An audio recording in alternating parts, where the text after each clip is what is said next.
Welcome to Christendom Conversations. Together we'll explore the wisdom of the Catholic intellectual tradition, engage with thought-provoking ideas, and uncover deep insights into the perennial questions. We're thrilled to have you with us. Let's dive into today's conversation. We're in the studio today with Professor Daniel McInerny. Professor McInerny is an associate professor and chair of the philosophy department here at Christendom College in Front Royal, Virginia. He's also a novelist and a dramatist. As a scholar, Dr. McInerny is primarily interested in restoring an Aristotelian understanding of art as imitation, about which we will speak much in the next few minutes.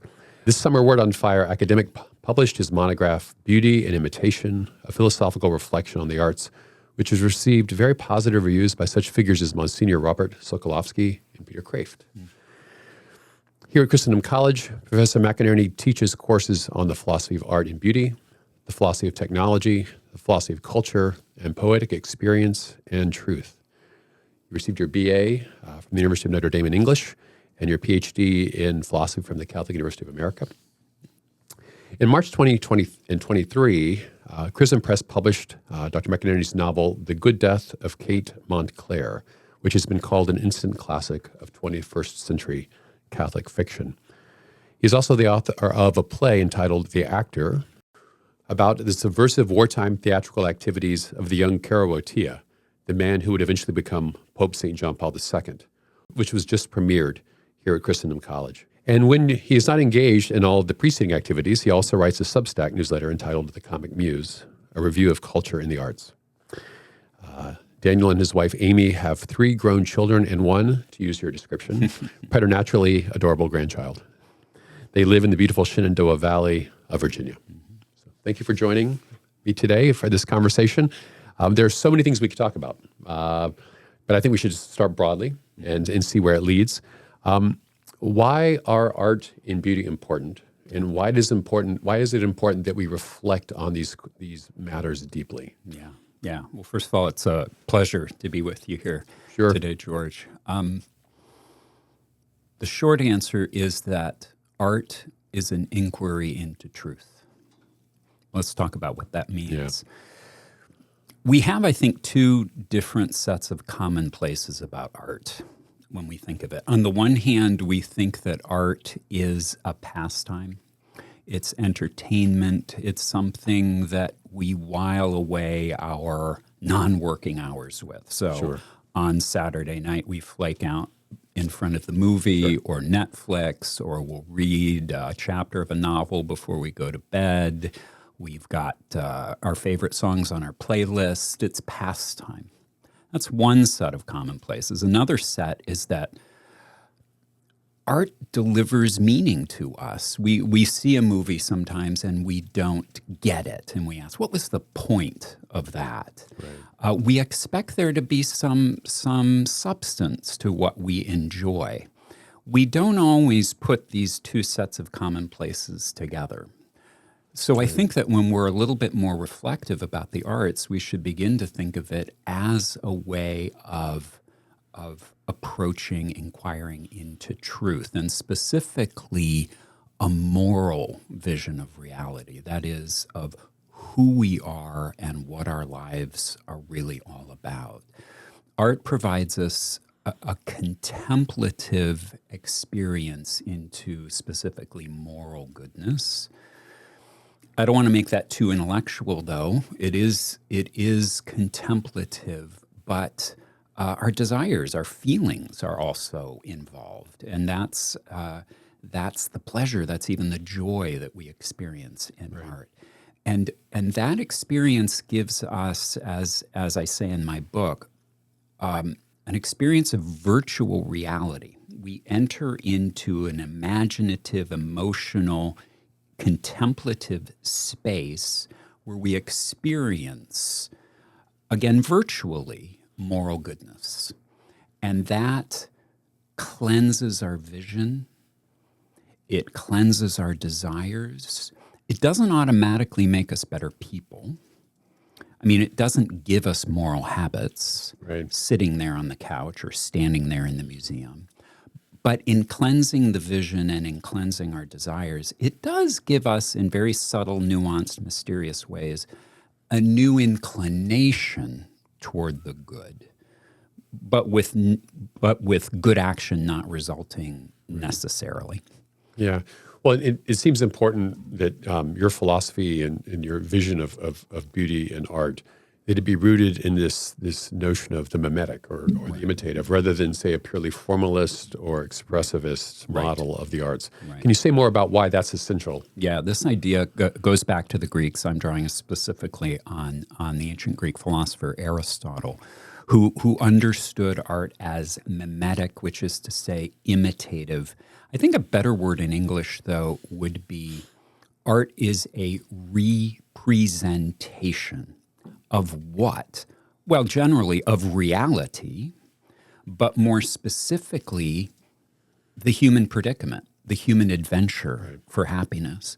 So what a work of art does is it takes a certain reality. Let's take a simple example of a still life, say a still life by Paul Cézanne. Sure.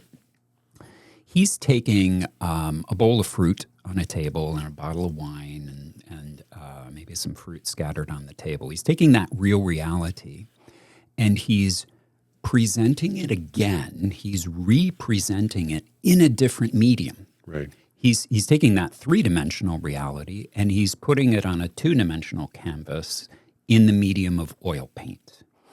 And through his composition, he's freshening our perception of that very simple yet beautiful domestic reality. And in that representation, we are allowed to contemplate it and delight in it, as I was saying earlier, see it afresh. And you might think, well, what are we contemplating in a bowl of fruit and a bottle of wine? That's just so mundane. Right. It is very mundane, but it's beautifully mundane. We're contemplating the reality of how we live as human beings in our domestic settings. Human beings are the only ones who put fruit in bowls. Human beings are the only ones who bottle wine. Right. Why do we do that? I was just talking to some students here last night about the importance, the quality of leisure and depth that can be achieved in a simple meal. Something similar is going on with the still life. We're seeing something of the rationality of the humanity that goes into how we prepare our food and the spaces in which we live. And that's a rich feast of contemplation right there. Yeah. Well, it strikes me that the argument you're making for this kind of leisurely orientation, this case for contemplation of this simple beauty, this representation, it lines up very closely with the argument for liberal education. And the need for leisure in both, the role of contemplation in both. And yet you don't stop there. I mean, I think part of the claim that you're making, which is so, I think, in some ways challenging for many of the readers of your book, is that you're making the claim that it also is a path toward philosophical truth. Yes. And also moral formation at some level. As you said, it doesn't automatically make you a good person. No. But those two other claims, it's just not beautiful to contemplate for its own sake in a kind of closed system. Right. But it opens out toward truth and it opens out toward the good. Indeed. So can you say a bit more about how that's different from, say, a more formalist or a more limited perspective? Yeah. Maybe it'd be helpful to say this. When an artist, and let's stay with this simple example of a still life, when an artist represents a reality, what's fascinating is that reality, the bowl of fruit, the bottle of wine, are really present in the painting. And I'm using that phrase, really present, very deliberately. Sure. There's a mysterious and rich analogy there. The bowl of fruit is there on the canvas, not, of course, I'm not deluded, not, of course, in all its three-dimensionality as it exists on the table, but something of its sensible reality and also what we philosophers like to call its intelligible reality, its meaning, is really present right there on the canvas. So that's mimesis, that's representation. But what's also crucial about art is the decisions that, say, the painter Cézanne makes in composing that representation, the forms that he chooses. He is famous for playing around with the conventional rules of perspective, for example, and that's interesting why he does that. And we could ask him and explore why he does that. What he's trying to do, generally speaking, again, is freshen our perspective of that reality, but also of how we look at paintings. There is a conventional rules of perspective, and he's playing around with those a bit. So there is what I call in my book a compositional form to a work of art that is valuable for its own sake. And we can delight in that form and study that form for its own sake. But it's not just for its own sake. It's also pointing outward to the reality of the fruit and the wine at the table and allowing us to contemplate it. Both those things are in play at the same time. What the formalist does is say the imitation of reality is not what's important here. What's important is the compositional form, what the artist created on the canvas, or in the score, or in the plot, or whatever it may be. That's what the artist does. And I agree, that's what the artist does. But the artist, at least in this tradition, also represents reality. So there's a double contemplation. Sure. Yeah. Well, and it strikes me that the formalist position, in some ways, is a reaction to what, Indeed. In music we talked about sort of, I think the phrase that we used was introversive and extroversive sort of signification. Mm-hmm. So there was a period of time where you got the sense that critics rarely looked at the piece of music. They were so caught up in the biography of the composer, and how this particular musical motif must represent this theme in Beethoven's life, or this larger world historical idea. That they weren't really you got the sense they weren't looking very closely actually at the music. Yeah, right. And so then it swings the other way Right. to where we're not going to talk about the biography. We're not going to talk about anything contextual. We're just going to talk about the notes. Yeah, right. And it sounds like you're arguing for a kind of middle place where you're looking at the extroversive, if you will, or the extrinsic significance, but also giving due attention to the more formal properties. That's a nice way of putting it. I think we run into problems if we run to either extreme. That is, if we forget about the composition of the piece and just think about a reality being depicted, or even the biography of the artist, that can be a distortion of the appreciation of art. At the same time, if we run to the extreme and just say, I'm just going to look at the notes, I'm just going to look at composition, there's nothing else to contemplate about art, that's a problem too. So I think it is right to maintain a balance and say, I have an opportunity to contemplate two things here, both compositional form and what the form is representing. To hold that in balance, I think, is the ideal. Yeah.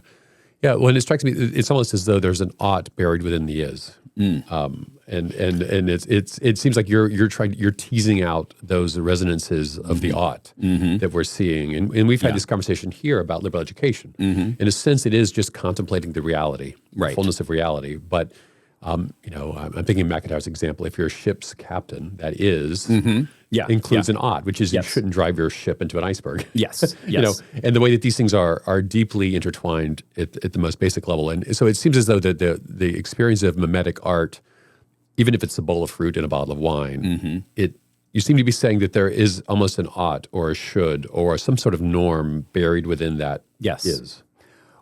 Whenever artists depict the world, they are, as Aristotle says, they're depicting, in a way, human beings in action. What does that mean, human beings in action? Human beings in pursuit of their destiny, human beings in pursuit of happiness, human beings in pursuit of their fulfillment. So again, even the bowl of fruit and the bottle of wine shows us, even though there's no human being in the frame, there is a residue of human activity on that table. Again, human beings are the only ones who put fruit in bowls and bottle wines. I see the effects of their pursuit of happiness in that still life. So there's an ought there. The artist is trying to show us, yes, this is how human beings do act, right. But I also think art is always also persuasive. It's trying to show us also this is how human beings should act or ought to act. There is an ideal for human endeavor that is either being achieved in this work or failing to be achieved, say if it's a tragedy. Right. So, yes. Yeah, that's interesting. There's a lot there we could unpack. If I could go back to this idea of freshening up in Cezanne. Yeah. So, given a lot of, shall we say, extreme innovations in the arts in the last 50 to 100 years, one of the reactions to that has been to sort of lock in a kind of, it's either Renaissance or it's nothing. Yeah. But you seem to be making a space for a freshening up. Yes. So that there would be a place for more innovative approaches that move beyond what might have become a cliche. What started out as a fresh way of looking at something over time became a cliche. Yes. And we need to freshen this up. Yes. And yet you also seem to suggest in your book that there are limits to this. Yeah. So could you say a bit about the freshening up and how do we know when we've gone too far? Right. Are there any sort of norms? That it's hard to put. It's hard to put norms in sort of hard, clear terms. Sure. That may not be possible, but there are some principles or ideals here. Yeah, I mean, it seems to be the job of the artist to freshen our perception. And so if all the artist is doing is constantly repeating the successes of the last decade, our perception is going to get dulled. We're going to get used to it. It'll be cliched, stereotypical. Right. So I appreciate when an artist is going to innovate a little bit and freshen my perception. I'll take an example. I can appreciate at least the beginnings of what someone like Picasso was doing with Cubism, for example. So you have a portrait of somebody, but the look of the person is sort of scrambled in this Cubist collage. I find that interesting. Right. I think, obviously, but I also think there's a line where modern art loses the plot and we don't really have a representation of reality anymore. We're just, as we were talking about earlier, just focused on playing, tinkering with compositional form. Sometimes there is nothing discernible about the world beyond the canvas, say on the canvas or in the novel. When you get to that point, I think we've gone too far. I think if we have to set one rule, if we can articulate a rule, it would be I have to be able to make an identification with human reality in the work. If I can't make an identification, it might be interesting, but I think we've really gone beyond, I think, the function of art. Then it becomes decoration, design, fooling around, but not art. Yeah. Well, that topic of the function of art is a deep question, and there's more to discuss there. You use the word interesting, which I use a lot when I'm talking about music. And there, as a young man, I was there before Amazon, before YouTube, before being able to go online and type a composer's name in and immediately hear the music. I read a lot of books about 20th century art in our music, and a lot of that music sounded very interesting. Yeah. And as I read about it, and sometimes it was years before I could actually get my hands on a recording of it. Right.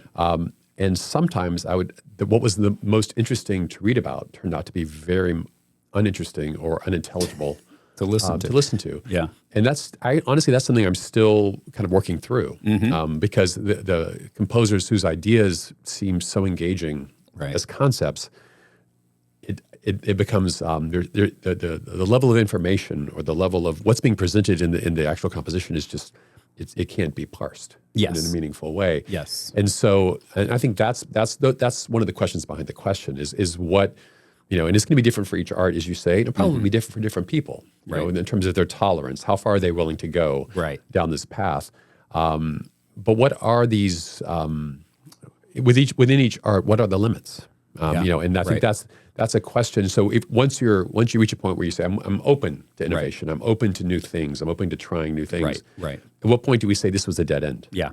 Another way, again, I think it's if I can't make an identification with anything in the real world is a principle. Another principle comes out in your question. If you need a theory to understand it, I think that's a problem.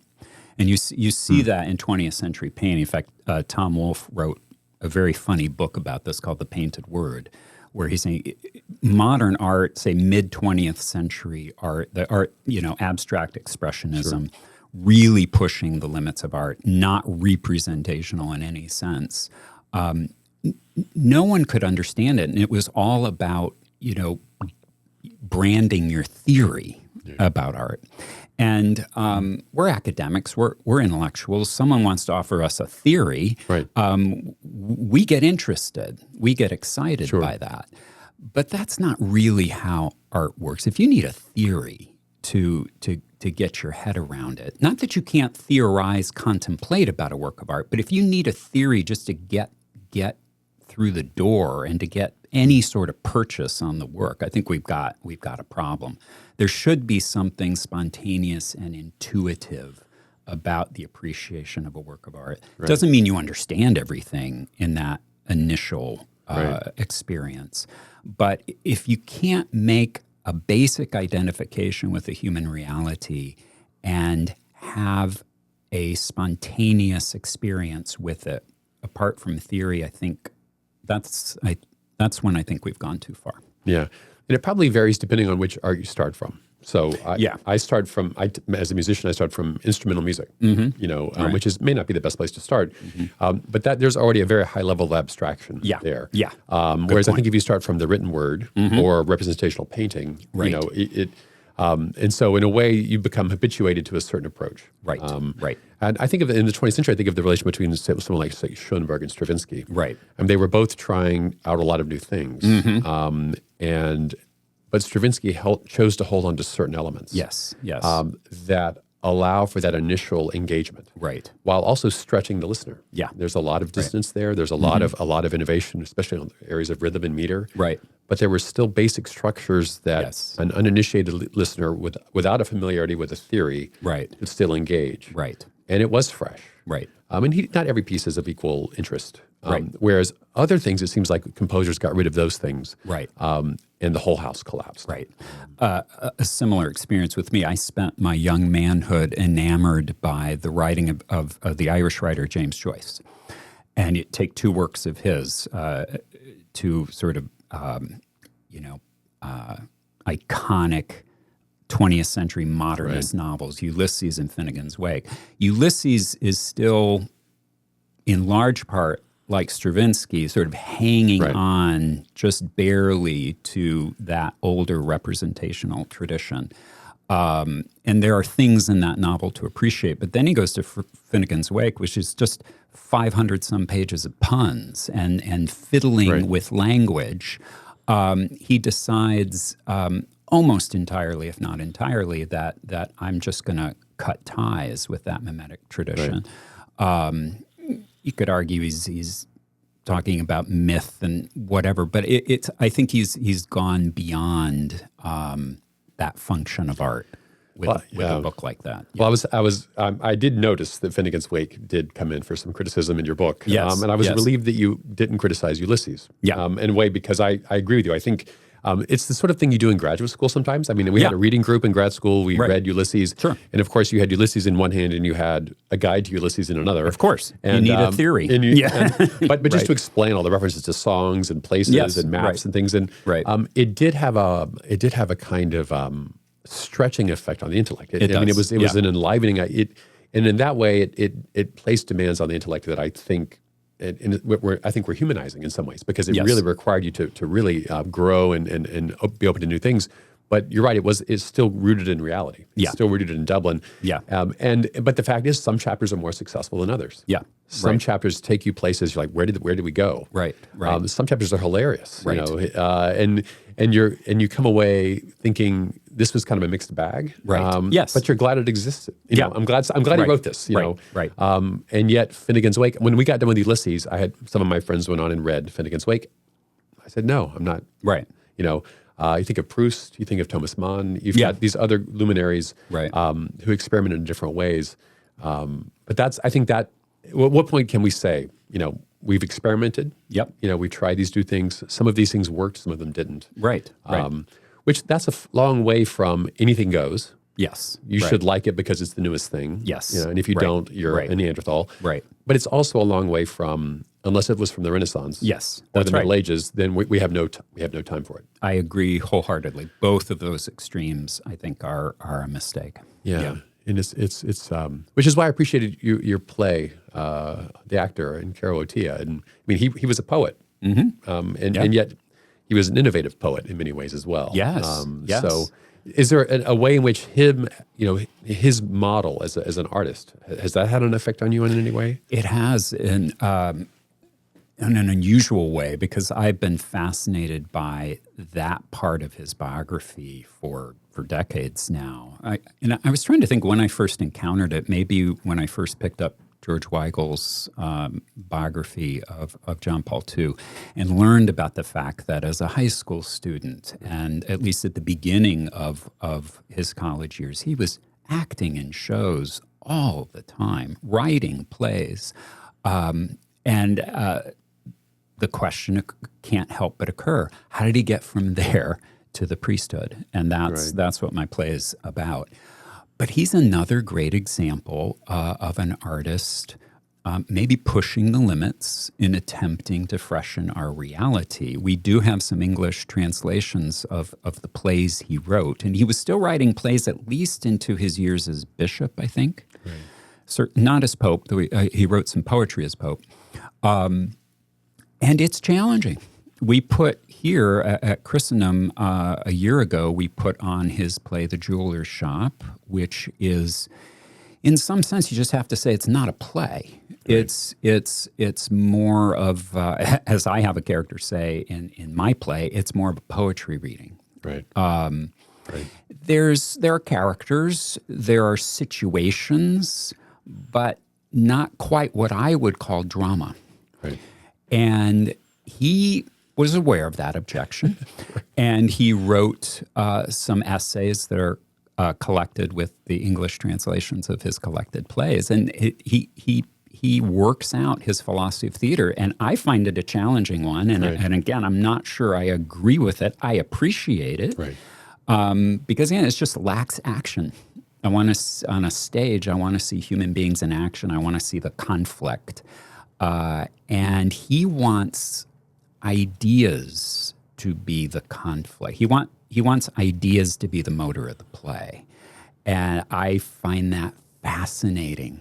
But I don't, in my own writing, I don't know if I want to go down that road. And so here I am, grappling with the Pope. What am I doing? Well, and if you weren't a philosopher by training, I would argue that this is the danger of letting philosophers write art. But I'm not going to say that because you're a philosopher. But I will say, defending the musicians and the artists and the creatives, as they call them now. Yeah. What I would often find myself in dialogue and sometimes in conflict with the philosophers who would come in and say, these are the ideas that should rule your production. And I would want to say, no, actually, let the artists. There's a logic of the material. There's a large. What was I think one of the great things about your book was that you did, I think, from McIntyre, brought in this idea of practices. That there's a tradition that you're operating in, and you can't just Deus ex machina come in and start dictating to the artists. Right. This is how you must create your work. Right. That there are these practices over time, and now the artists can mess things up through self-inflicted wounds by ignoring those traditions and those practices. But that was one of the things I found fascinating was how you navigate your insights as a philosopher, because those come through very clearly in the book from a lot of different sources. It felt this wonderful synthesis of things you've been thinking about for decades that came together. But it was also clear you were sympathetic to the work of the artist. Yes. And the challenges that the artist faces. I mean, and the closest I've ever come to this, I think, is in some of Gilson's writings. I mean, he brings to bear that the philosophical tradition, but he's also, you get the sense he's advocating for the people who actually write the poetry, create the dance, and compose the music. Yes. So can you talk about how you navigated that? Wow. That place. And just speaking of Gilson, I think in one of his books, he mentioned, I think his daughter was a painter, and I think that helped him outside of his own just sensitivity to the artist. I think that helped him. And maybe something like that helps me. I mean, I've always considered myself an artist before I was a philosopher. Becoming a philosopher was a late vocation for me. I was, as you said at the beginning, I wasn't even a philosophy major as an undergraduate. I wanted to be a writer before I wanted to be anything. It's just philosophy came along, and it attracted me first because it helped me think about art. It was a course in the philosophy of art as an undergraduate at Notre Dame that really fascinated me.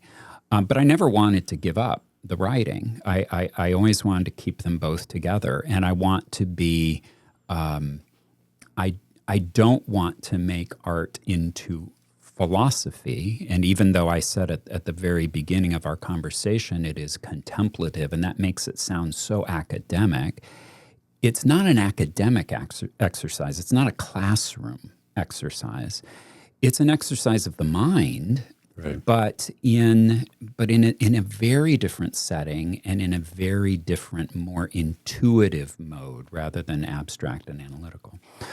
So to get back to your question, I try to keep the integrity of my own work as a writer very much in mind, even as I write philosophy, and but my philosophy impacts the writing as well. Sure. I'm sure.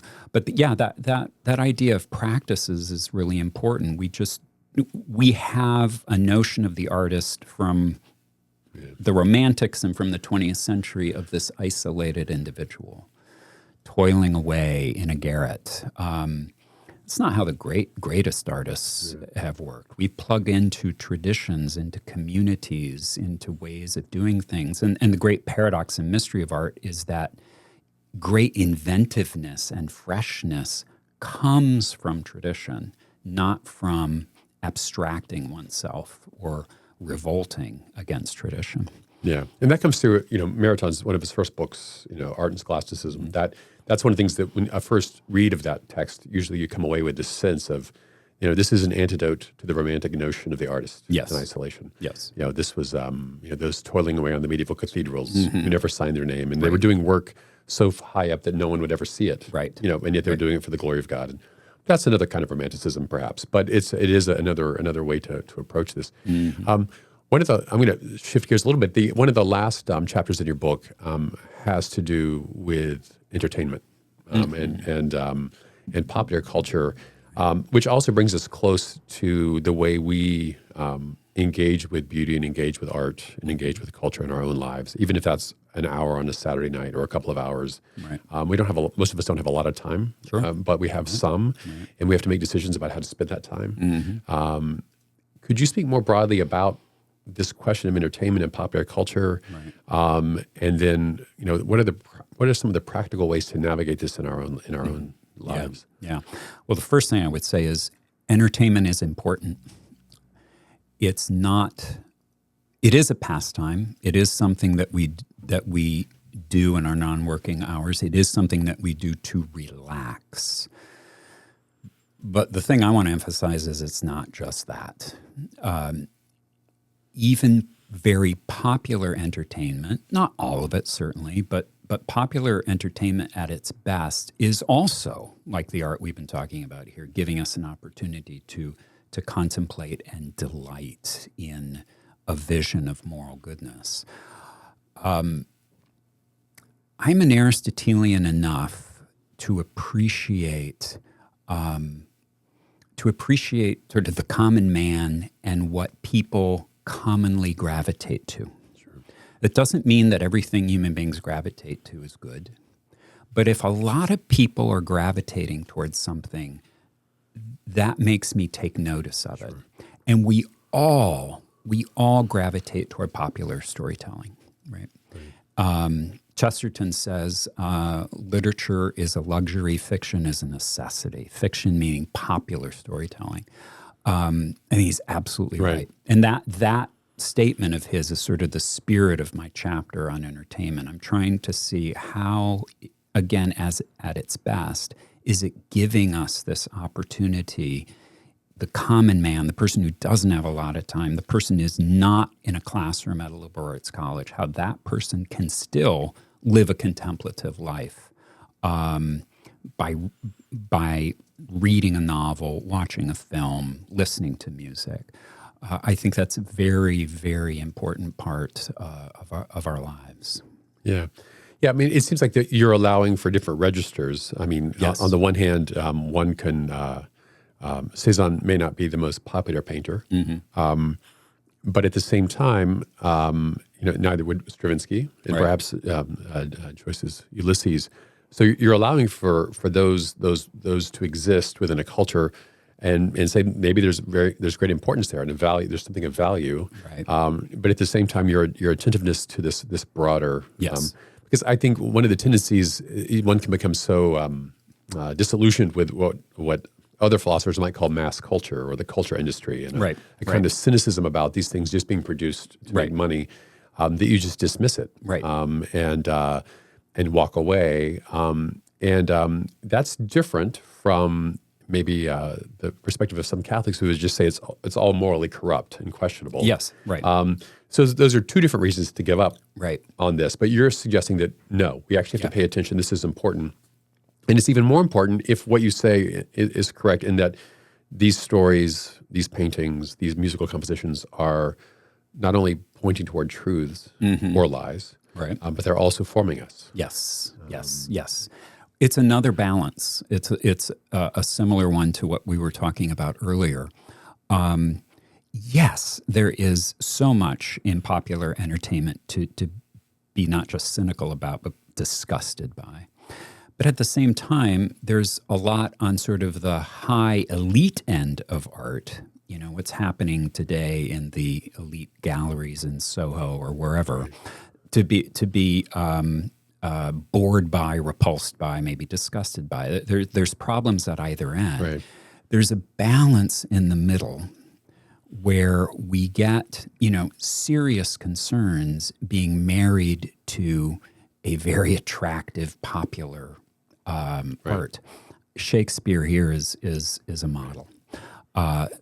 He studied in schools. We write Ph.D. dissertations about him. He's, in one sense, very difficult. Some might call his art elitist. But in his time, there was nothing more popular. He was the Steven Spielberg of his day. No one told more popular stories than Shakespeare. The Queen wanted to see him. The peasant wanted to see him. To me, that's the sweet spot. That's what art should aim for. Yeah, well, it reminds me of what they would say about Mozart's music. He wrote for the Kenner and the Liebhaber. There we go. The one who knows and the one who just enjoys the surface. And yet the response to this challenge is not to create bad but pious art. Correct. So that's something that, as a convert, I came into the church, and what I came to realize is that there is a certain way of saying, well, it was well-intended, piety was motivating it, but by any sort of artistic standard, it's just bad. Yes. And yet we'll mass produce it, and it, as though the piety makes up for the lack of craftsmanship. Yes. Or the lack of even good taste. And it does not. So how do you have any thoughts on how we deal with that problem? Well, it comes back to what we were talking about earlier. Remember, we said there's a twofold opportunity to contemplate a work of art. There's the reality being represented, but then there's also that compositional form. You can't sacrifice either one. So what we can't do, especially as Christians, as Catholics, is say, well, the compositional form might be cliched, it might be sentimental, it might be excessively melodramatic, but we're trying to change the culture here. We're trying to convert souls. We want a good result from this, so we're gonna offer a compositional form that's less than excellent. Is again a cliche. We have to work on both aspects of that, and I think it may be good for us, especially as Catholics. It's something I think about as an artist is to maybe shade a little more toward the compositional form and make sure that your craft is really as excellent as can be. Because I know that I'd like to change the world. I know that. What's really hard is becoming excellent as an artist, and I think we do well as Catholic artists, especially, to focus in on the demands, the rigors of composition. Yeah, because it seems like this idea of using art, really only as a means for evangelization, right, is a cousin of using art as a form of self-expression. It's because what you're doing is you're eliding the craft. Yes. What really matters in this poem is that I'm really showing who I really am. I'm being my true self. Right. Exactly. And the craft takes second place. Yes. I remember when I was much younger talking to folks who were aspiring poets, and the discussion came around where the real reason to become a poet is because you love language. Yeah. Yeah. You love words, right, and you love what you can do with words. Right. And the folks who were really probably on the wrong track, it was decided, was those who were really just using verse as a means of just sort of sharing their feelings. Yes, right. And the ones who ultimately were going to become the true poets were the ones who loved language. Absolutely. And were willing to learn the craft. Right. And the expression would come through that. Right. But that was not the primary means. Right. And so it's almost as if, changing the world through art and beauty, it will come, but it has to follow a commitment to being a great artist. Yes. When I talk to young people who are interested, say, in writing, I'm looking for their willingness to study, which is just another way of putting your point. Do they love words for their own sake? Do they love structure?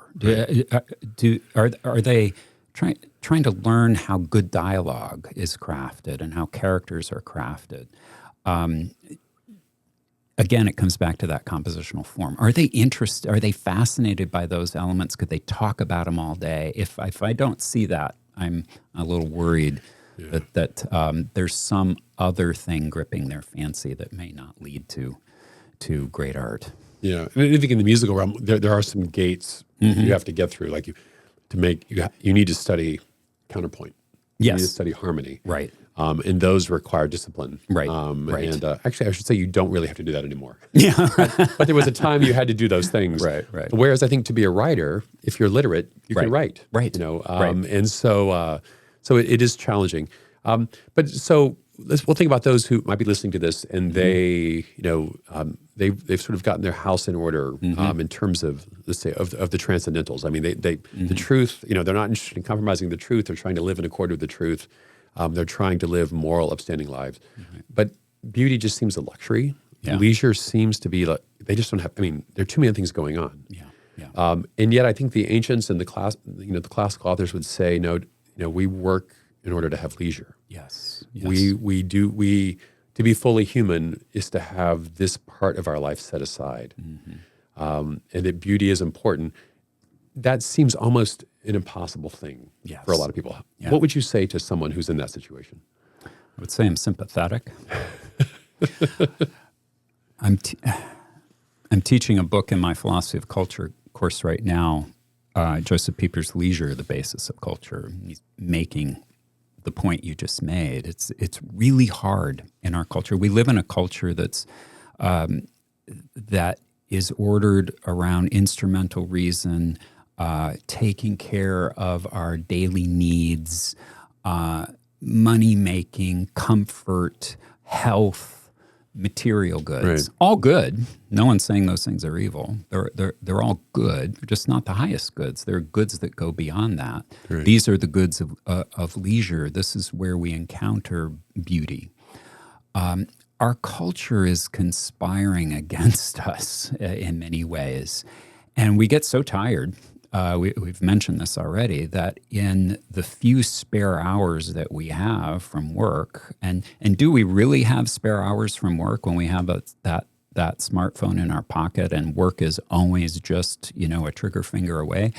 But in that small amount of time that we have, we're so tired that we'll go to just about anything to relax. And we're often not very demanding with ourselves in that time. So I just want to say I'm sympathetic. I face that challenge in my own life. I don't always go home on Friday night and look at images of Cézanne on my laptop. You eat fruit and you drink wine. I eat fruit and drink wine. That I get that far. So it is very demanding. I guess it's just we just have to make the challenge. There's no trick. There's no shortcut. Right. But we do have to resist, I think is the word we want, the encroachments of what I would call an anti-culture that is really trying to usurp everything that is not tied toward satisfying bodily need or bodily pleasure. Yeah. And that's a lifetime's program, and there's no easy piece of advice I can give for that. Yeah. Well, you mentioned Leisure, the Basis of Culture, which is a classic text, and it's read here. He's got this little essay, Work, Spare Time, and Leisure, which is a kind of summary of that. Yeah. And he makes the very clear distinction that spare time is just this time away from work when you're getting ready to go back to work. Yeah. Right. And so in many ways, it doesn't count. Yeah. Because you could be sleeping, you could be binge watching something. It's not. Right. But the leisure is this other third kind of time, which in some ways is unintelligible, I think, for most people today. Exactly. But then he has this thing, he brings it into worship and into sacrifice, and he roots it in cultus. Yeah. Which suddenly it changes everything, because then it's like, well, that's what Sunday is. Yeah.